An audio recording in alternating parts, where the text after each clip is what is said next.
Alors, il y a différentes façons de classer les glucides. La plus, on va dire, biochimique, scientifique, c'est de les classer en fonction du nombre de compositions d'unités de sucre dans le glucide. On peut aussi les classer, par exemple, sur leur pouvoir sucrant. Par exemple, le fructose, c'est un glucide qui est beaucoup plus sucrant que du glucose. Leur caractère digestif, les fibres ne sont pas digérées par nos intestins, comparé à d'autres types de sucre. Et enfin, une autre façon de classer, qui s'appelle l'index glycémique. Donc, qui va catégoriser les glucides en fonction de l'index bas, moyen et élevé. Ça va être très important, on y revient tout à l'heure. Les féculents, donc c'est la principale source de glucides dans notre alimentation. Les féculents, on va entendre par là le pain, donc toutes les céréales, donc effectivement tout ce qui va contenir des céréales, le pain, le riz, les semoules, les pommes de terre, les légumineuses, c'est-à-dire les lentilles, les pois chiches, tout ça, ça rentre dans la famille des féculents. On va avoir également dans les féculents des formes parfois complexes, notamment pour les céréales, les formes semi-complexes, c'est-à-dire qu'elles seront plus ou moins ramifiées et qu'elles auront plus ou moins encore la présence de leur enveloppe. C'est d'ailleurs les formes complètes ou semi-complexes, les formes aussi les plus riches en minéraux, en vitamines dans les féculents. Et dans la famille des légumineuses, c'est-à-dire les lentilles, pois chiches et compagnie, on va avoir aussi une énorme richesse en protéines. Alors, les glucides, donc, on va essayer de présenter rapidement la fameuse classification plutôt biochimique, plutôt scientifique, on va dire. Donc en fait, on va avoir plusieurs types de familles. Une famille qui va être la plus simple, composée d'ose et de dioside. En gros, ça veut dire une seule unité de sucre ou deux unités de sucre. Qu'est-ce qu'on va avoir? On va avoir le glucose, là, le fameux carburant de notre cerveau. On va avoir dans les diosides le fameux sucre, le saccharose, qui est lui-même donc composé de glucose et de fructose. Ensuite, on va avoir des glucides qui vont avoir des chaînes un peu plus longues d'unités de sucre. On va par exemple, on va pouvoir parler de maltodextrine, ça peut parler à certains sportifs, ça peut également parler à certains industriels de l'agroalimentaire s'ils sont présents dans la salle, qui sont généralement ajoutés en tant qu'additifs. Et enfin, on va avoir les polyosides, donc ce sont les glucides les plus longs, avec le plus de chaînes de sucre, et qui sont notamment les familles des amidons, donc par exemple les pommes de terre, comme on l'a vu tout à l'heure, et aussi la famille des fibres, donc la cellulose, ce sont des glucides, sauf que nous, on ne les digère pas. Alors, et peut-être que là, ça va vous parler aussi, donc cette notion de glucides simples et de glucides complexes. Avec ce tableau-là, on comprend mieux pourquoi. Oups là, je suis trop vite. Voilà. Les glucides simples, on va estimer que ce sont les formes les plus courtes de chaînes de petits assemblages de doses. Donc, c'est-à-dire, notre fameux sucre en poudre, il va rentrer dans cette catégorie-là. Les glucides complexes, on va plutôt entendre par là, donc, tout ce qui est plutôt amidon et céréales. Dans la suite de la présentation, on va essayer de garder cette image de glucides simples, glucides complexes. Ensuite, ça a un petit peu bougé dans la diapo, c'est pas grave. L'autre façon de classer, c'est les index glycémiques des aliments. L'index glycémique Kesako. En fait, un aliment, un glucide, on va pouvoir lui attribuer un pouvoir hyperglycémiant, c'est-à-dire une capacité à augmenter le taux de sucre dans votre sang une fois qu'il est ingéré. Donc le sucre de référence qui est utilisé, c'est le glucose. On va du coup attribuer un index de 100. Et du coup, tous les autres aliments, on va essayer de les comparer en fonction du glucose. Plus on va avoir un aliment qui va se rapprocher d'un index glycémique du glucose, plus du coup, il va avoir un index glycémique donc élevé. Et donc l'inverse est ainsi vrai. Donc, si vous voulez, ce fameux index glycémique, il va pouvoir dépendre de plusieurs facteurs. Le premier facteur, c'est ce qu'on appelle les facteurs endogènes, c'est-à-dire c'est propre à notre corps. La façon dont je digère, la façon dont mon corps absorbe les nutriments, la façon dont il absorbe les glucoses dans mon bol alimentaire, ça c'est ce qu'on appelle les facteurs endogènes. Si j'ai une chirurgie bariatrique, je ne vais pas avoir ma même capacité d'absorption des nutriments, alors que si j'en ai pas eu par exemple. Donc tout ça, c'est propre au fonctionnement de l'organisme en lui-même. On ne peut pas trop y toucher, grosso modo. Ça dépend aussi, ceci dit aussi, du mode de vie. Si je suis plus active, je fais du sport, je vais modifier ma capacité à utiliser le sucre quand il sera présent dans mon sang. Voilà, ça c'est plutôt, on va dire, les marges de manœuvre qui sont accessibles à nous actuellement. Et ensuite, ça c'est les facteurs endogènes, il y en a les facteurs dits exogènes. Donc c'est ce qui va en fait composer notre assiette, c'est le repas en lui-même. Donc, par exemple, si j'ai un repas qui va être constitué d'aliments, par exemple, un peu plus gras, un peu plus froid. Et dans ces cas-là, en fait, je vais pouvoir, sur mon assiette globale, avoir un index qu'on appelle glycémique plutôt abaissé. Pourquoi? Parce qu'en fait, par exemple, la présence de gras dans l'alimentation, ça va ralentir la vidange de l'estomac. Donc, plus mon estomac va se vider lentement, et plus, en fait, le sucre va monter tout doucement dans mon sang aussi. Donc, ça va influer, finalement, sur l'index glycémique de ce que je vais manger. Donc, la présence aussi de fibres alimentaires. Plus mon repas il va être riche en fibres alimentaires, plus, en fait, les glucides qui sont présents, je vais les assimiler plus doucement. Maintenant, plus c'est raffiné, et plus ça va monter très vite dans le sang. Et ensuite, donc, je l'ai dit, la température, par exemple, pour des pommes de terre très chaudes, si je les mange très froides en salade, pourtant c'est le même aliment, l'index glycémique va varier, il va baisser. De pas grand-chose, mais il va baisser quand même. Donc ça, c'est pour illustrer un petit peu ces variations donc, de taux de sucre, la glycémie, dans le sang. Donc, je viens de manger mon repas, et j'ai mangé un repas particulièrement riche par exemple, en féculents raffinés, avec des pâtisseries très sucrées. Bref, mon assiette globale riche en d'aliments avec un index glycémique élevé. Et dans ces cas-là, qu'est-ce qui se passe dans mon sang? Eh bien, le taux de sucre, il augmente très très vite. Mon corps, il réagit de suite. S'il est en bonne santé, il va sécréter de l'insuline par le pancréas, et hop, tout ce sucre, il va rentrer dans les tissus. Donc, juste après, par contre, je vais avoir quelques heures après une sensation un petit peu de fatigue, parce que notre corps, il passe une petite phase qui s'appelle une phase d'hypoglycémie. Le taux de sucre dans le sang, il est un petit peu plus bas. Si on est en bonne santé, pareil, le corps, il réagit assez vite, ça dure quelques minutes, ça dure pas très longtemps, et ça revient à la normale. Chez une personne diabétique, ça peut être très dangereux, parce que du coup, le corps n'a plus le système de régulation pour pouvoir faire face aux variations de la glycémie. Ensuite, si je prends plutôt un repas, on va dire, riche en index glycémique bas, où je fais en sorte de faire que mon assiette soit la plus basse possible dans l'index, eh bien, ma glycémie, elle va monter, mais tout doucement, parce que le sucre va se libérer tout doucement dans mon sang, et finalement, j'aurai pas de pic et pas d'augmentation, et donc, pas d'augmentation très importante, et donc surtout, pas de redescente trop forte non plus, donc pas d'hypoglycémie. Un des symptômes de l'hypoglycémie, le premier qu'on a tous connu, c'est la fatigue. La fatigue qu'on a avant de manger, c'est celle-ci en fait, qu'on va ressentir. Ensuite, donc cet index glycémique, c'est un petit tableau là assez schématique que j'aime beaucoup, qui donc fait la classification de familles d'aliments en fonction de leur index glycémique, donc bas, moyen et élevé. Donc au fameux indice élevé, on retrouve notre petit sucre là, donc sans surprise à 100, c'est la référence. On va retrouver sur des familles d'aliments qui sont similaires des variations. Par exemple, le pain complet, on le retrouve ici avec, vous ne voyez pas très bien, mais c'est un index glycémique qui a été évalué à 68. Alors c'est un index glycémique, du coup, il faut se dire en tête, c'est un chiffre donné dans une étude particulière. Alors, si je le mets dans une assiette avec, par exemple, plus de légumes, etc., ce chiffre, il va probablement changer. Donc bref, on va imaginer, du coup, les aliments individuels.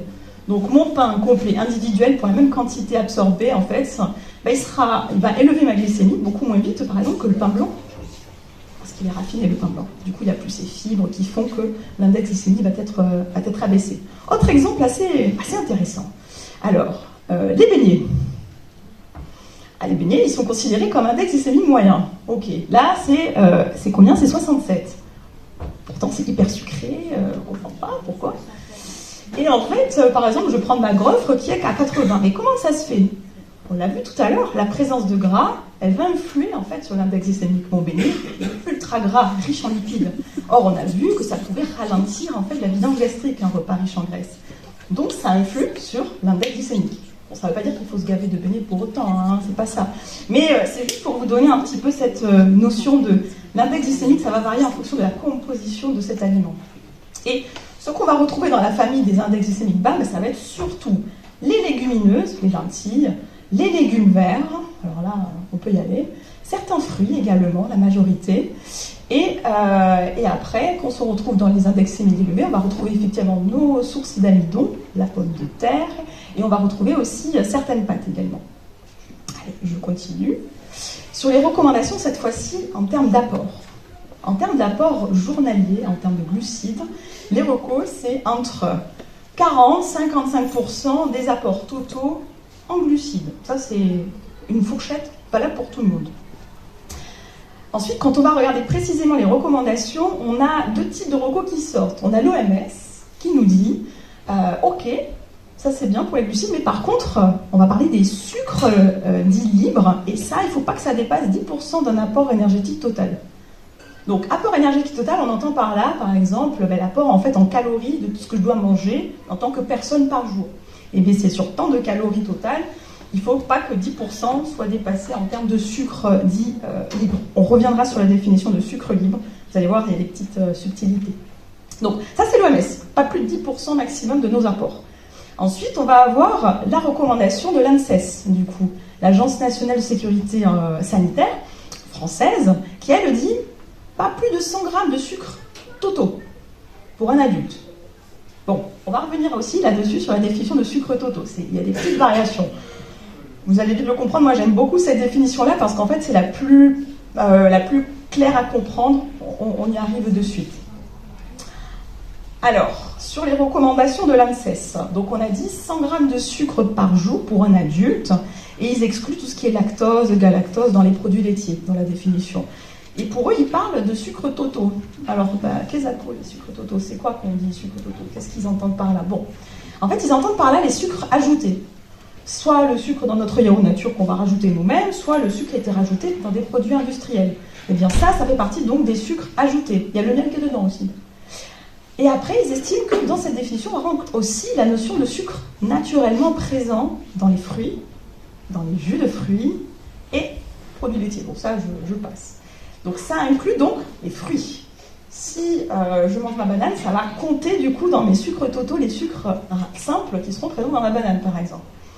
Donc, on revient sur les recommandations en termes de quantité juste après. C'est juste pour basculer sur la recommandation, celle de l'OMS.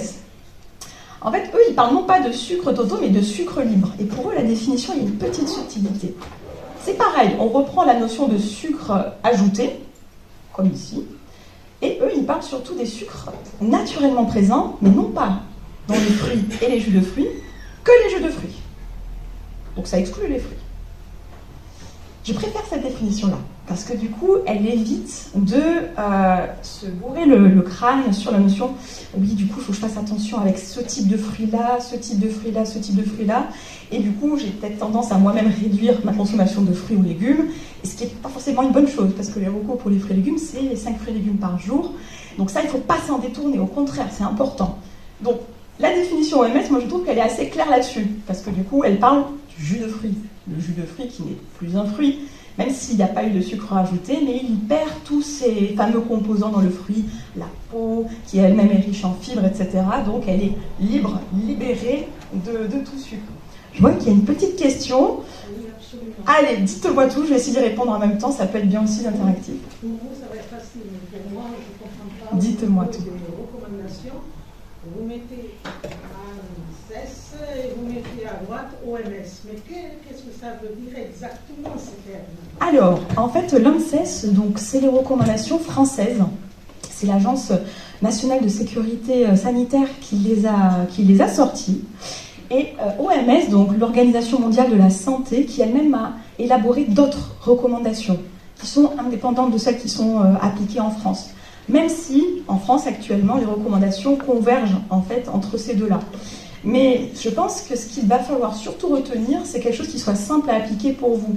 Moi, je pense que c'est assez compliqué de commencer à dire « je ne dois pas dépasser 100 grammes en tant qu'adulte ». Sauf que, d'où ils sortent ces 100 grammes? C'est ça que je veux dire. On n'a pas tous les mêmes besoins. Il y en a qui sont ultra sportifs, il y en a d'autres qui sont très sédentaires, il y en a qui sont diabétiques, il y en a qui ne le sont pas. Donc il va falloir aussi varier les apports en sucre en fonction de notre condition. Et ça, c'est défini en fonction de nos apports journaliers recommandés pour nous-mêmes. Ça peut être évalué avec une diététicienne, avec un médecin. Mais en tout cas, ça va varier d'une personne à l'autre. Je trouve que les recommandations ANSES, pour le coup, elles sont un peu trop généralistes, pour le coup. C'est pas très précis. Alors qu'ici, voilà, ce qu'on peut retenir, donc c'est deux organismes indépendants qui ont fait leurs études. Celle-ci, celle de l'OMS, elle est appuyée par contre sur des études scientifiques très avérées, qui ont été assez solides.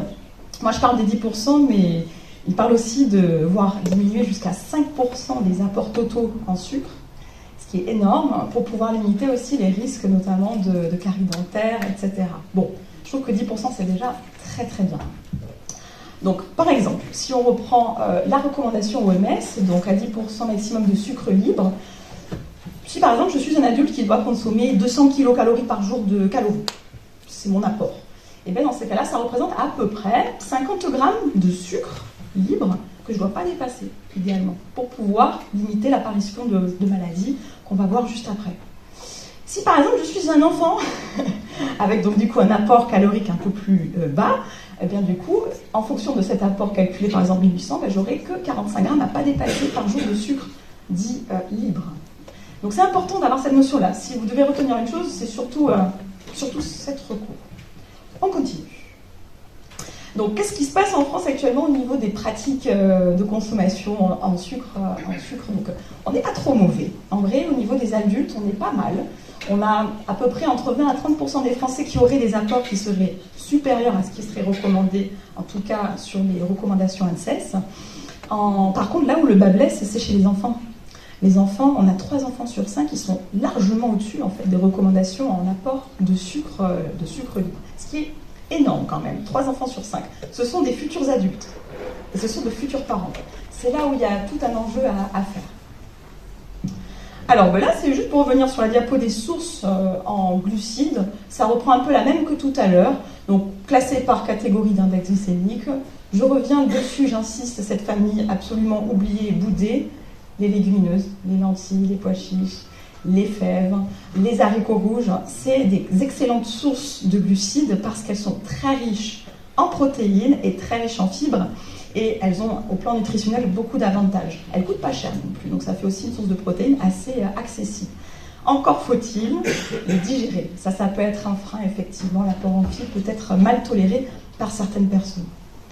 Donc nos fameux fruits sont là. On a vu les formes de céréales complètes versus les raffinés, toujours plus intéressant. On revient un peu vers l'arrière. Alors, les risques. C'est un peu mon rôle en tant que médecin généraliste d'insister là-dessus avec vous. Je ne peux pas faire l'impasse. Donc, consommation de sucre à tout âge, on risque tous des caries dentaires. Alors, il y aura des personnes qui seront plus ou moins affectées, mais grosso modo, plus je consomme de sucre, plus j'augmente ce risque-là. Et donc, un risque infectieux et de complications. Donc, allez voir un dentiste chaque année, si vous pouvez, au moins, ça fait de la prévention, c'est pas mal. Vous avez un stand juste à côté pour aller discuter prévention dentaire. Je fais le petit relais. Deuxième risque important, la dépendance au sucre. Je voulais en parler assez tôt dans les risques parce que c'est un trouble qui a encore du mal à être véritablement étiqueté dans les milieux soignants. Mais la dépendance au sucre, ça existe au même titre que la dépendance au tabac, au même titre que la dépendance à l'alcool et à d'autres drogues en fait fortes. Donc, la dépendance au sucre, il faut faire attention. Le sucre, quand on le consomme, ça nous déclenche le circuit de la récompense au niveau du cerveau.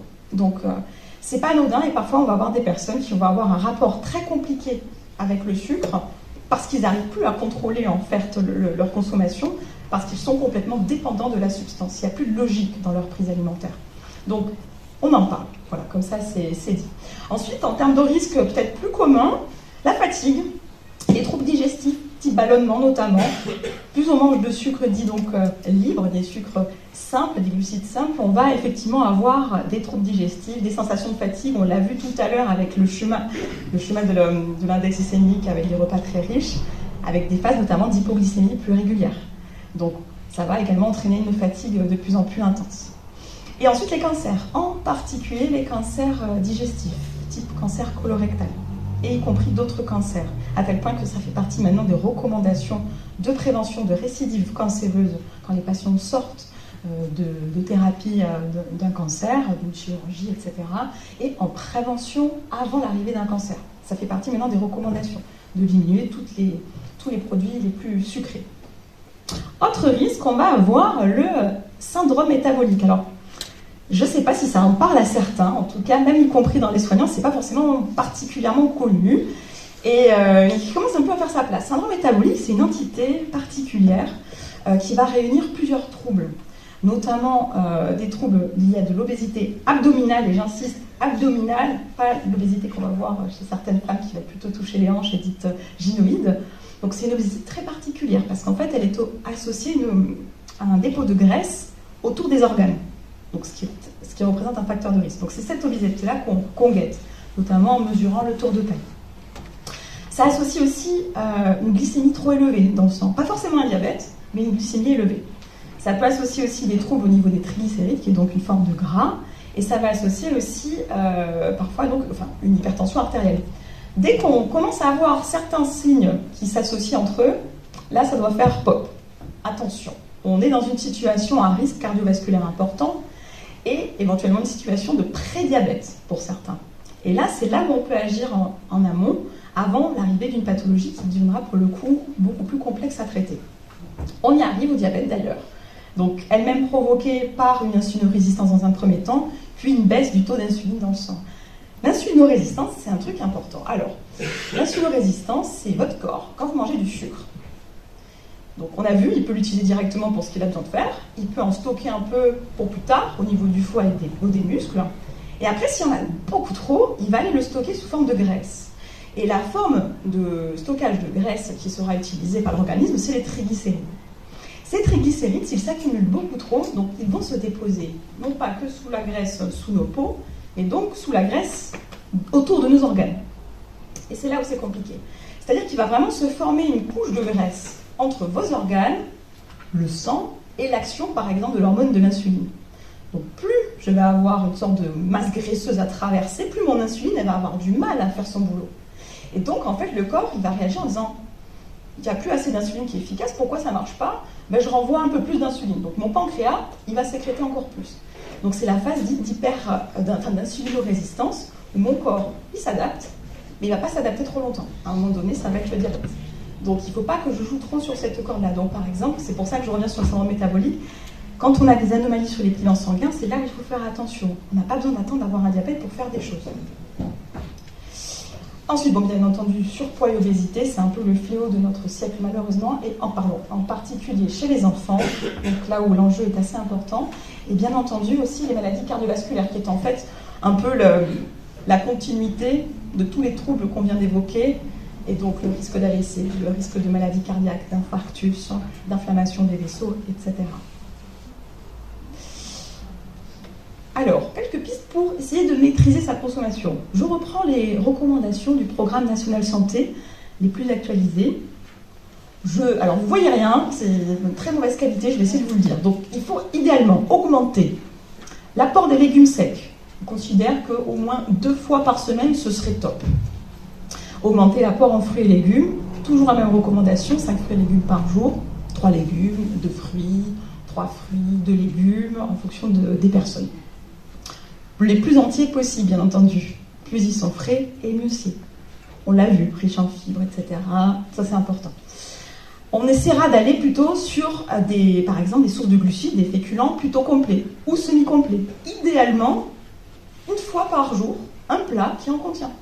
Pas tous les jours. Je sais que pour certaines personnes, c'est compliqué, mais idéalement, 1 fois par jour, ça peut être bien. Et les produits sucrés, essayez de les réduire.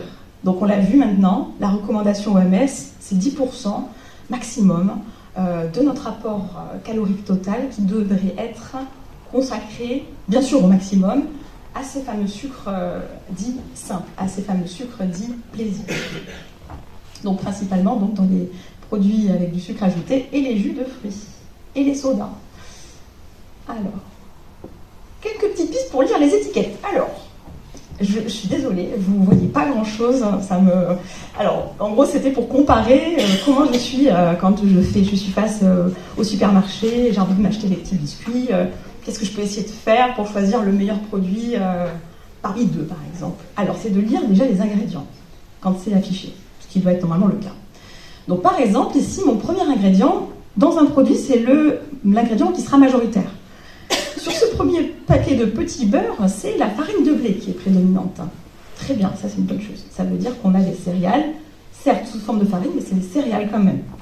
Dans l'autre produit, mon premier ingrédient, c'est du sucre. Alors il s'agit de gâteaux aux pépites de chocolat. Premier ingrédient du sucre, ça la fout quand même. Bon, donc déjà là, je commence à me dire, pas bon. Mon deuxième ingrédient, c'est du sucre. Bah normal, c'est des petits beurres, donc c'est normalement un peu sucré, bien entendu, il en faut dans ma recette. Et ensuite, là, en fait, quand je regarde encore un petit peu, mes pépites de chocolat elles-mêmes, le premier ingrédient, c'est du sucre.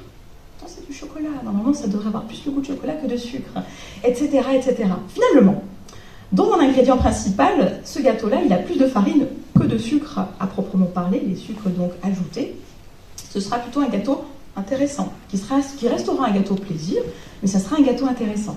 Et enfin, là, ce sera plutôt plus qu'un gâteau, ce sera surtout un produit sucré. Donc là, je fais attention à mes recommandations OMS et je garde toujours ce fameux 10% dans ma tête. Après, autre type d'étiquette que vous pouvez voir, la fameuse étiquette avec, quand on retourne le tableau, parfois incompréhensible, mais grosso modo, on va cibler sur les glucides totaux.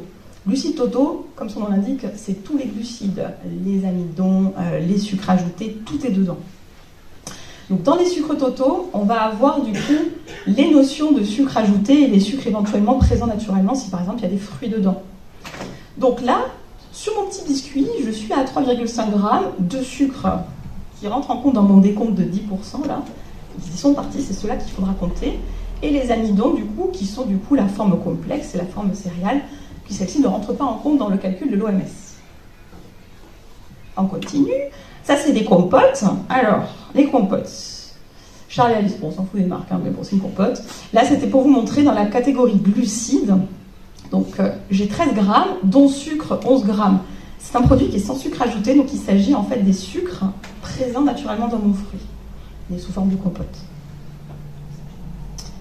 Ensuite, autre chose d'intéressant, c'est... Alors oui, j'ai mis le plat Picard que peut-être certains connaissent, le fameux hachis parmentier, format grand format, l'étiquette qui est donc descriptive des ingrédients à l'intérieur. Alors, il y a des nutriments, macronutriments. Donc dans la catégorie donc, des glucides, on va y retrouver, alors je vais essayer de vous le dire rapidement, donc pour la portion complète, donc ma portion au total, mon plat du midi, je vais avoir 40 grammes de glucides au total, tout compris.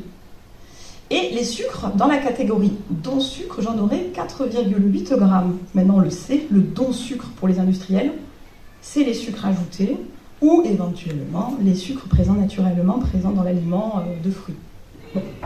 Donc ça c'est important, c'est celui-ci qu'on va chercher, c'est celui-ci qu'on va guetter. Quand on va avoir un ratio dans un aliment plus important en glucides, plus qu'en sucre, enfin en sucre, ça c'est intéressant, c'est un bon produit. Je ne dis pas qu'il faut acheter tous les jours du hachis parmentier de chez Picard, mais je veux dire que pour dépannage c'est pas mal. Et là du coup le Nutri-Score, alors que vous connaissez, je pense tous et toutes, le Nutri-Score c'est censé simplifier la lecture de ce qu'on vient de voir à l'instant, les fameux tableaux avec protéines, lipides, glucides, c'est censé simplifier la lecture dans un seul coup d'œil, dès qu'on voit la couverture du produit en disant c'est un produit qui est intéressant ou pas. Je trouve que ça peut avoir un intérêt à titre personnel quand il s'agit de produits très transformés ou des plats préparés. Quand c'est des produits bruts, par exemple comme du beurre, avec un Nutri-Score qui est à D ou E, ça n'a pas d'intérêt. Enfin, on sait que c'est gras le beurre, par principe c'est de la matière grasse. Mais ça peut être intéressant de se dire, si je sais que j'ai besoin d'un boulot, de donner un truc rapidement, en vrai j'ai pas le temps de cuisiner, c'est ok de temps en temps se dépanner avec d'autres choses qu'on n'aura pas fait soi-même, mais on va essayer de se guider sur des produits qui seront quand même un peu plus sains. Donc le Nutri-Score A et B, c'est pas mal. Et de plutôt essayer de se détourner des autres types de scores sur des produits très transformés. Donc là, j'avais sorti quelques exemples avec des plats préparés, avec Nutri-Score B et A. Pareil, bon voilà, c'est intéressant, ça vous facilite la lecture. Si on retournait l'étiquette, ce que je vous invite à faire régulièrement sur les produits que vous achetez déjà, vous allez vous rendre compte de certaines choses, peut-être que vous qui passez un petit peu à la trappe, notamment sur la catégorie des dons sucre. Voilà, écoutez, alors, il y a quelques petits messages favoris, je ne les ai pas forcément remis à jour, mais le premier, c'est de retenir que les glucides, on en a besoin. On ne peut pas leur faire la tête. Notre corps, il a besoin de ça pour bien fonctionner. Donc maintenant, il faut bien les choisir. Idéalement, donc, on a vu les index glycémiques bas et limiter les produits très sucrés. Donc, la part de fruits et légumes, toujours bien la conserver et plutôt sur les formes les plus entières possibles. Ça, c'est le must du must. Ensuite, les glucides simples, on le sait maintenant, c'est 10% de nos apports journaliers recommandés pour nous-mêmes. On essaie de retenir ça. Ce serait chouette si vous pouvez partir avec cette notion. Et aussi de se rappeler que l'index glycémique, finalement, ça ne dépend pas que de mon aliment tout seul. Ça va dépendre de mon activité physique, ça va dépendre de mon niveau d'activité au boulot, ça va dépendre de ma capacité à digérer, ça va dépendre s'il y a du gras dans mon assiette ou pas, ça va dépendre si j'ai beaucoup de légumes ou pas, si ma forme elle est complète ou raffinée. Et tout ça, finalement, ça va influencer l'index glycémique de mon assiette totale. Et donc c'est là où vous, maintenant, vous allez pouvoir vous dire, en fait, l'aliment tout seul, si je consomme que ça, ça va être compliqué. Maintenant, si je l'assimile avec d'autres choses, dans des bonnes proportions, ça devient une composition de repas intelligente et totalement variée et raisonnable, et du coup qui est bonne pour vous. Merci beaucoup, et si maintenant vous avez quelques petites questions, c'est avec plaisir que j'essaierai d'y répondre. Et si jamais après on pourra se revoir tout à l'heure, j'ai mis un petit stand pour discuter autour du sucre également, pour prolonger la présentation. Mais merci en tout cas de votre attention.